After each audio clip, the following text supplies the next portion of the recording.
yeah. He had the Obscure label or something, or some label. And what was he like to work with? I mean, did he bring a lot of experience, influence, or...? Yeah, he did. I was a little bit suspicious that it might get a little bit too arty. That's an awful... He gave us a very good influence, but he did... I remember him doing something where he detuned my piano on one thing. It's amazing how you have these memories. And it was eccentric, but it was an area that was probably a bit too eccentric for me, a bit too funny, because we were kind of hyped up kids, you know. It was like... but for me personally, he brought in a chance to use a proper synthesizer, because I hadn't used one before, so, which was really nice. I mean, it was brilliant. He was a very keen guy to work with, you know, using the Mini Moog. And I think, just thinking about that now as I'm saying that, the way it kind of annoyed me as well in some ways related to the keyboards, it's because he took it out of control a little bit. But I think what he was trying to do was put a bit of humour into us and just to chill out a little bit, because I think he knew what we were going through. Because we were slightly against the tide even when we signed there, because he knew we were in the shadow of Roxy Music, because they'd just actually left that label. So it was quite good. He had these cards which he would use to prevent people from getting blocked in the studio.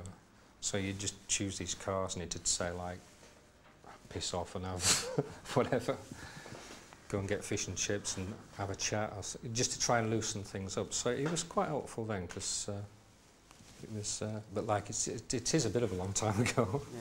Tell us, I mean, tell us a little bit about those days on Ireland. You know, what was, like you're saying, punk was, I suppose, quite prevalent at the time. It was. I mean, the Damned were there. They made it their home with Stiff, Dave Robinson. So, yeah, we felt a bit like, hang on, we're the new boys, you know. And it was like, but are we? You know, it was a bit difficult, you know. And what was it, you know, musically? What was your aims, direction? You know, particularly the first 3 albums.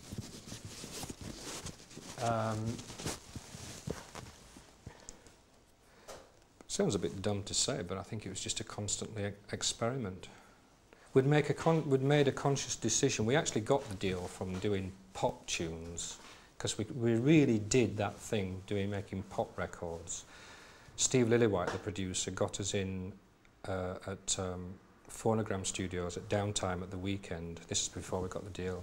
And so we did the pop thing, and we actually made a conscious effort not to do it. We preferred the other stuff we were doing, and it was just to be schizoid, really. We got accused of being schizoid, but it didn't work for us in the end, because I think if something so strong as punk wasn't around, it might have done, but there wasn't really room for a band that was like that. We wanted to cover all these areas. We wanted to do stuff that was like punk, and then suddenly go to something with acoustic guitar and violin, say, like we used to start the set like that, and then go over to drum machines. We wanted to experiment a lot, and John Fox wanted to just use his voice in all kinds of different ways. I think really just open up and learn and try different things. We were a band that were reasonably old compared to the other bands, because we actually got together at end of '72, early '73. So when the punk thing came along, you can see how we kind of deliberately did our own thing, almost bloody-mindedly, you know. So that's what we wanted to achieve. But it was more than that. We aspired to the do-it-yourself thing of the punk thing, right from the beginning.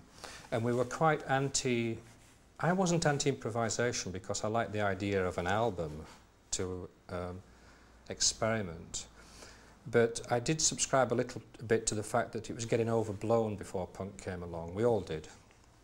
And I was a little bit against the Americanization of it. I'm not anti-American. What I mean is, I didn't always have empathy towards R&B and blues scales, you know. But a rock and pop audience do, you know, i.e. the big hit by Human League is actually, you know, quite sort of bluesy. It's kind of flat and seven stuff we're talking, you know, bluesy sort of scales, and we wanted to just make our own kind of music, and to get that we were drawing more. I mean, when I used to put classical chords in and stuff, instead of it being blanked, it was actually met with real positivity, you know. I mean, that's what was really good about Ultravox. And in those island dates with John, folks, who was the direction in the band? Who was, you know, putting the strings, so to speak? It was John's band. It was John's band, but like I say, he was open to influences, and he was very much of the kind of guy of working with what elements are in there and accepting them and letting them be. He wasn't like a dubious politics, but he wasn't an absolute control freak, which he may sort of tend to think. But let's face it, things did